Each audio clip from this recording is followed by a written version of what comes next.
আজ রবিবার মুখোমুখি হবে মুম্বই ইন্ডিয়ান্স ও কলকাতা নাইট রাইডার্স। গত মরশুমে হার্দিক পান্ডিয়ার মুম্বই ৩ নম্বরে শেষ করেছিল, আর কেকেআর টুর্নামেন্ট শেষ করেছিল ৮ নম্বরে। রোহিত শর্মা, সূর্যকুমার যাদব, তিলক ভার্মাদের মতো বড় নাম রয়েছে মুম্বইয়ের, সঙ্গে অলরাউন্ডার হার্দিক পান্ডিয়ার মতো ক্যাপ্টেন। আবার যশপ্রীত বুমরাহ এবং ট্রেন্ট বোল্টের মতো তারকা সামলাবেন pace attack. Mitchell Santner, Quinton de Kock, Ryan Rickelton এবং উইল জ্যাক্সের মতো বিদেশি তারকারাও মুম্বইয়ের শক্তি। কলকাতা নাইট রাইডার্স এবারও অজিঙ্ক্য রাহানেকেই ক্যাপ্টেন হিসেবে রেখেছে। টুর্নামেন্টের শুরুতেই মুস্তাফিজুর রহমানকে ছেড়ে দিতে বাধ্য হয়েছে।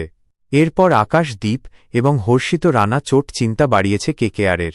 ফলে এখন বরুণ চক্রবর্তী এবং ব্রেসিং মুজারাবানিকেই বোলিং বিভাগ সামলাতে বাড়তি চাপ নিতে হবে। কেকেআরে রিঙ্কু সিং, রাচিন রবীন্দ্র এবং রাহুল ত্রিপাঠীর মতো তারকারা যে কোনো ম্যাচের গতিপথ বদলাতে বড় ভূমিকা রাখতে পারেন। ইন্ডিয়ান প্রিমিয়ার লিগে কলকাতা নাইট রাইডার্সের আজ মুম্বাই ইন্ডিয়ান্সের বিরুদ্ধে বড়সড় চ্যালেঞ্জ সামলাতে হবে। কেকেআর ও এমআই এখনও পর্যন্ত ৩৫টি আইপিএল ম্যাচ খেলেছে। মুম্বাই ইন্ডিয়ান্স ২৪টি ম্যাচে জিতেছে। অন্যদিকে কলকাতা নাইট রাইডার্স জিতেছে ১১টি match.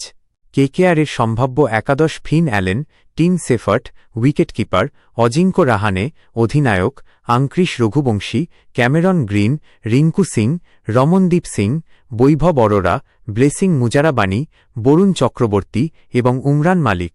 Impact cricketer: Anukul Roy, Rahul Tripathi, Kartik Tyagi. Mumbai ইন্ডিয়ান্সের সম্ভাব্য একাদশ: Rohit Sharma, Quinton de Kock wicketkeeper, Tilak Varma, Suryakumar Yadav, Hardik Pandya অধিনায়ক, Naman Dhir, Sherfane Rutherford, Deepak Chahar, Allah Ghazanfar, Trent Boult এবং যশপ্রীত বুমরাহ। ইম্প্যাক্ট ক্রিকেটার: ইশ্চু মায়ার মার্কান্ডে, শার্দুল ঠাকুর, অশ্বিনী কুমার।